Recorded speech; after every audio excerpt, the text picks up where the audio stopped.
हमारे शास्त्रों में एक परिभाषा है, सन्निपात लक्षणम विधि निमित्त तद्विघातस्य। सन्निपात लक्षणों विधि अनिमित्तम तद्विघातस्य। इसका अर्थ यह है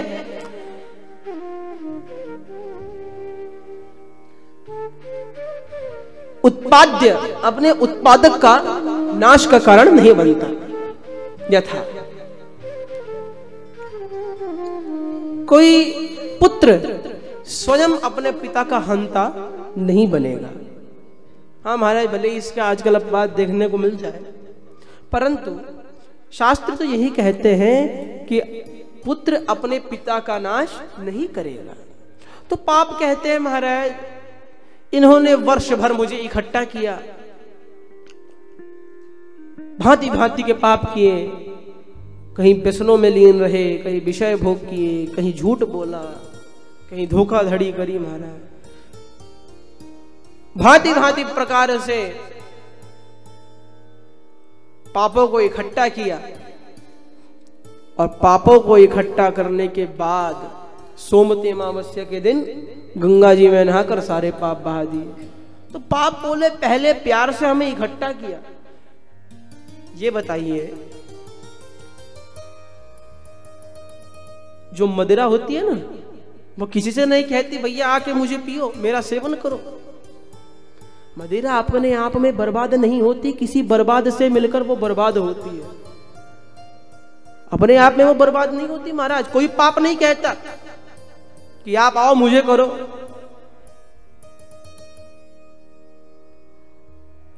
तो पाप कहते हैं हमारे बिना कहे तो पहले इन्होंने हमें किया, इकट्ठा किया, और इतने कृतघ्न है स्वयं इकट्ठा कर कर स्वयं मारने जा रहे हैं महाराज। कितने कृतघ्न हैं, स्वयं कृतम माम विपातयन्ति, हमें इकट्ठा कर कर अब नष्ट करने जा रहे हैं। तो ऐसी मां गंगा जिसमें स्नान करने मात्र से समस्त पाप धुल जाते हैं, वे मां गंगा भी यस्य भगवतः पदस्य चरणस्य जलम, वे मां गंगा भी जिनका चरणामृत है, चरणों तक है। ऐसे भगवान श्री कृष्ण के पावन चरित्रों का वर्णन श्रीमद् भागवत महापुराण में सम्मिलित है, श्रीमद् भागवत महापुराण में युक्त है। तो बोले श्रीमद् भागवत महापुराण प्राप्त किसे हो सकती है? कहते हैं इसका उत्तर भगवान ने श्रीमद् भगवद गीता में दिया, चौथे अध्याय का 39वां श्लोक। बोले किसे प्राप्त होती है? श्रद्धावान लभते ज्ञानम, श्रद्धावान लभते ज्ञानम तत्परः संयतेन्द्रियः, ज्ञानम लब्ध्वा पराम शांतिम अचिरेणाधिगच्छति। श्रद्धावान लभते ज्ञानम, श्रद्धावान जो श्रद्धा रखकर, मन में विश्वास रखकर, प्रेम रखकर कथा श्रवण करेगा महाराज, उसे प्राप्त होता है ज्ञान। वो श्रद्धावान के लिए श्रीमद् भागवत महापुराण है। श्रद्धावान लभते ज्ञानम। अच्छा महाराज ठीक है, आपको ज्ञान मिल गया, तो ज्ञान से फिर क्या होगा? कहते हैं ज्ञान इसका परिणाम एक है, ज्ञानम लब्ध्वा अपराम शांतिम। जिसे ज्ञान हो जाता है ना महाराज, वो चिरकाल तक, अनादिकाल तक परम शांति को प्राप्त कर लेता है। वो आत्म संतुष्ट हो जाता है। उस आत्म संतोष को प्रदान करने वाली जीव मात्र के हृदय में, जीवात्मा के हृदय में परमात्मा के प्रति प्रेम को उत्पन्न करने वाली, जीवात्मा को परमात्मा से मिले भागवत महापुराण की कथा।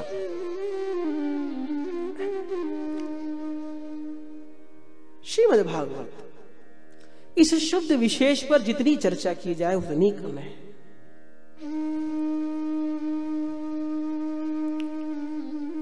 पूज्य गुरुदेव व्याख्या करते हुए कहते हैं कि श्रीमद् भागवत क्या है?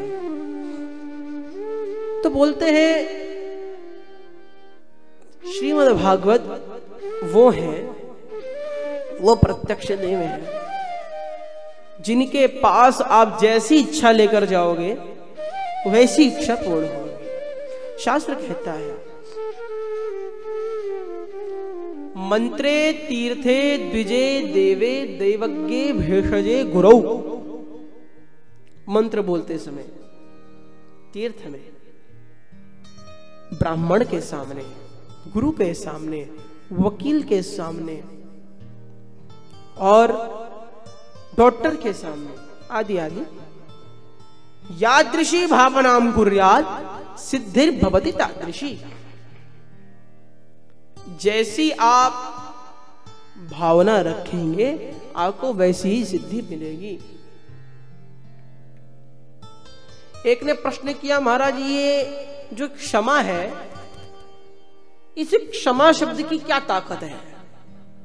बोले क्षमा शब्द में इतनी ताकत है कि एक आदमी दूसरे से बोले तो क्रोध खत्म। आप भले ही आपकी गलती ना हो, सामने वाले की गलती हो, क्षमा कीजिएगा बंधु, आप क्षमा मांगकर देखिए, उसका क्रोध खत्म। और डॉक्टर अगर आपसे कहे तो आदमी खत्म। क्षमा तो इतनी बड़ी चीज है महाराज, है? हॉस्पिटल की लाल बत्ती बंद हुई, डॉक्टर साहब आए, क्षमा कीजिएगा, उसके बाद किसी चीज की जरूरत नहीं पड़ती महाराज। तो ये बहुत बड़ी वस्तु है। तो कहते हैं कि श्रीमद् भागवत महापुराण वो है जिनके पास आप जैसी भावना से आओगे वो कार्य सिद्ध होगा। मान लो कोई दरिद्र है, जीवन यापन नहीं कर पा रहा है, तो वो धन की कामना से श्रीमद् भागवत महापुराण में है, तो बोले धन तो इसमें भरा पड़ा है, प्रत्यक्ष को प्रमाण की आवश्यकता नहीं है। पूज्य गुरुदेव कहते हैं कि भागवत जी में तो इतना प्रेम है, इतना धन है कि जिन्होंने कभी देखी भी नहीं भागवत जी की पुस्तक कैसी होती है, वे भी धनवान बन रहे हैं हमारे। ये भागवत जी का प्रताप है। वो धन की इच्छा से आए, जो भक्ति की इच्छा से आए हैं, भगवान ने उन्हें भक्ति भी पूरी दी है। जो प्रेम की इच्छा से आए हैं, भगवान ने उन्हें प्रेम दिया है। ज्ञान की इच्छा से आए हैं, जन्माद्यस्य तोन्मयादितरतश आदि में लगाओ ज्ञान, कितना लगा सकते हो महाराज, ज्ञान दिया है। जो वैराग्य की इच्छा से आए हैं, भगवान ने उन्हें वैराग्य दिया। वैराग्य संपन्न है, भक्ति संपन्न है, ज्ञान संपन्न है श्रीमद् भागवत महापुराण। लेकिन आप सब तो हमसे आयु में श्रेष्ठ है, जानते हैं, कभी पिताजी से 10 रुपए मांगने हो, पिताजी आज 10 रुपए दे दो, तो फटाक से दे देंगे, ले भाई 10 रुपए। लेकिन कहीं कहे महाराज पिताजी वो जरा आज फोन का रिचार्ज करना था, 2000 चाहिए। महाराज 2000 का नोट निकलने से पहले थोड़ा विचार किया जाएगा। वैसे ही भगवान के पास हम धन की कामना से आते हैं। भगवान कह रहे हैं कि नोट छापने की मशीन तो घर में पत्नी के रूप में रखी है, हमारे घर में तो लक्ष्मी है, लो। जब भक्ति लेने आते हैं तो भगवान थोड़ा विचार करते हैं, महाराज ये भक्ति का पात्र तो है। वैसे ही श्रीमद् भागवत महापुराण में भक्ति का पात्र बनाना सिखाया गया है।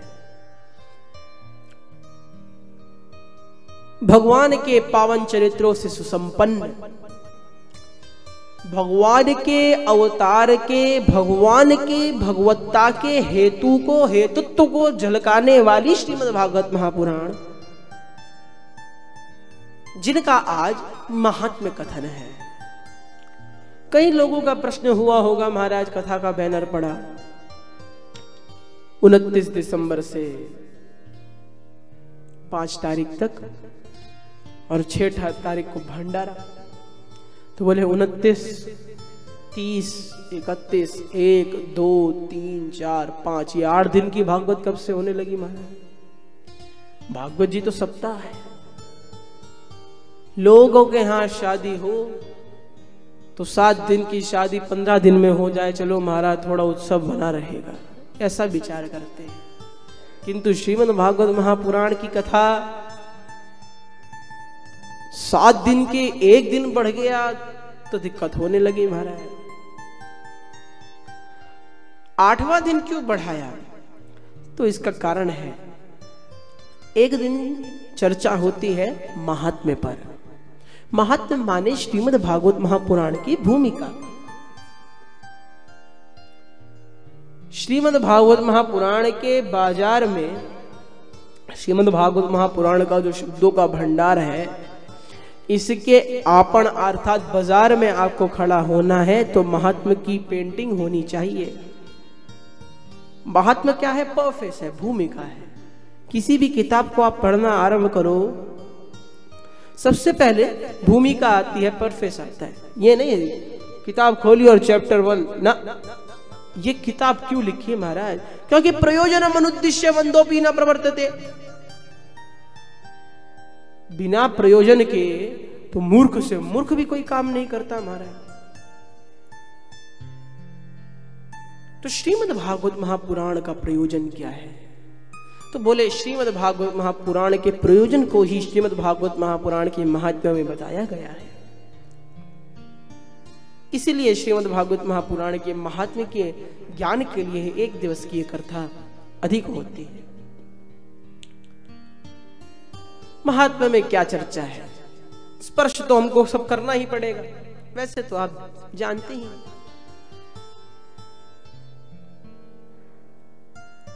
महात्म्य महिमा का वर्णन है। किनकी? बोले श्रीमद् भागवत महापुराण की। अरे महाराज, ये श्रीमद् भागवत महापुराण किनके द्वारा लिखा गया है? तो बोले वेद व्यास जी द्वारा। क्या प्रमाण है? तो प्रमाण कल देंगे। ये श्रीमद् भागवत महापुराण वेद व्यास जी द्वारा लिखा गया है। तथा किनके विषय पर लिखा है? तो बोले स्वरूप बता रहे हैं। कस्तूरी तिलकम ललाट पटले वक्षस्थले कौस्तुभम नासाग्रे वरमौक्तिकं करतले वेणुः करे कंकणम्।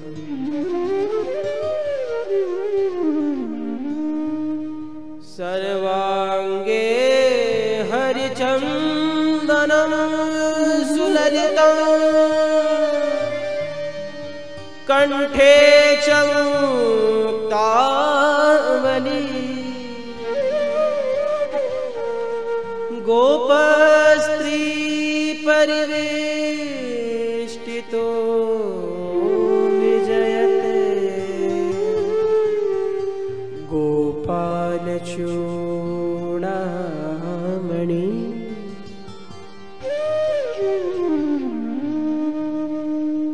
अस्ति स्वस्तरुणी कराग्रविगलत् कल्पप्रसूनाप्लुतम्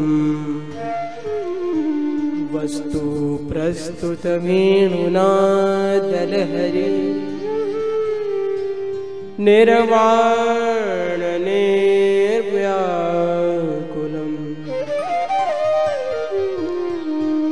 स्रस्तनिबद्धिनी विमिलस गोपी सहस्रावृतम्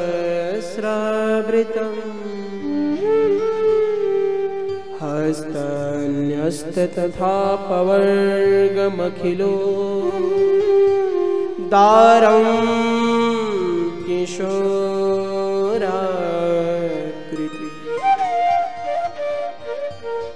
कस्तूरी तिलकम ललाट पटले